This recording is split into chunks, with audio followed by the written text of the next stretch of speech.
It was dark by the time the two diesels reached Barrow Scrapyard, and nothing could have prepared BoCo for what he saw.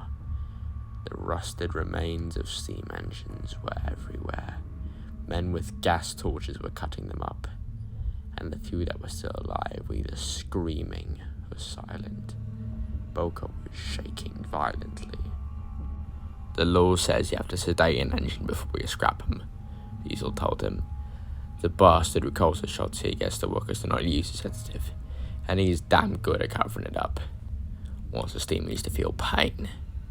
Look, but BoCo, we can't stay here now a second longer. Let's just leave the trucks here before..." "You're the survivor," said a voice.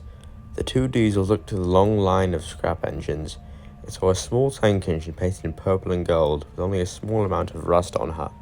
"You, the 08, she continued. "You're the one who turned against him. And lived to tell the tale, no less." BoCo was now more intrigued than ever about what Diesel had told him. "Alright, that's it, Diesel. There's a lot you need to explain to me," BoCo told him.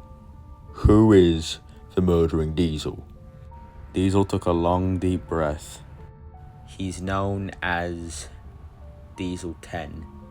He was built by a man who hates steam engines and believes that diesels are a permanent future," he told BoCo, pain and anger in his voice. "He once ordered his Diesel militia to kill a man who was trying to stop him. I think his name was Bernard or something. And Diesel called Derek, who was trying to help him." You knew him?" the tank engine asked with tears in her eyes. "I'm lazy, by the way." "I knew Derek, yeah," Diesel replied. "He was one of the good ones. Didn't subscribe the way he did." I didn't know there were good ones," Lady stuttered. Suddenly, a loud horn blared in the distance. Diesel and Lady knew who it was immediately. "Oh, fuck no," said Diesel. "It's 10. Go, you two," Lady told the diesels. "I'll say whenever here." "Thank you, love," Diesel replied. "Come on, BoCo, we're out of time." "Just go, Diesel. I'll catch up later," said BoCo, uncertain if he would leave alive. Diesel was shocked. But BoCo, are you insane?" "Just go, now," BoCo yelled. The horn blared again, louder this time. The shape of a diesel formed in the smoke as it moved closer to them. Diesel sighed. "Godspeed, man," he said before bolting out of the scrapyard. The diesel emerged out of the smoke. He was a Class 42 warship painted in dark gold, and atop his cab was a massive, rusty claw. Well. Must be my lucky day. It's not often that a traitor dares to waltz into Barry, the diesel said to BoCo. "So tell me, D5702, why are you here? Perhaps guilt for your betrayal? Some sort of death wish, maybe?" No, BoCo replied, surprised the diesel knew his BR number. "I'm just here on a job, delivering scrap. But I must ask, who are you? I don't know you, let alone betrayed you."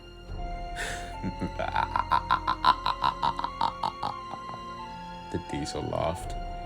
"Ignorance never fails to amuse me. I am Diesel 10, and you, D57. "His name is BoCo, you monster," Lady snapped.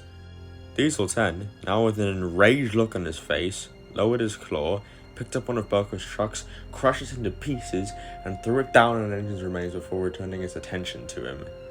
"As I was saying, you're half right," 10 continued. "You don't know me, but you certainly betrayed us. You yourself put in a transfer request to the island of Sodor, therefore choosing to side with those rusty, outdated tin kettles over your own diesel brethren.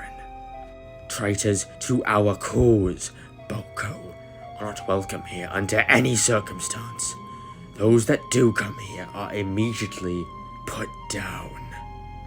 BoCo was in complete shock. Everything Diesel had told him about this place was true. The murdering Diesel was real, and BoCo knew he was going to scrap him. But despite all the odds being stacked against him, he stood strong and quickly made a plan to save his life. "With all due respect, Diesel 10, if you are trying to intimidate me, then you simply put a failing. So if you don't mind, I'd like to leave now," BoCo responded. 10 now had an enraged, monstrous look on his face. After collecting himself, The heavy metal monster could only chuckle at what BoCo said. I must say, your bravery astounds me, he said to BoCo. Even when you are looking death in the eyes, you remain respectful and formal despite the scenario being in my favor. For gaining my respect, I shall let you leave alive. I have never let anyone who crossed me and my diesels live until now. I can see that you are a smart engine, so I'll never come back here if you wish to stay alive. Consider it your professional courtesy.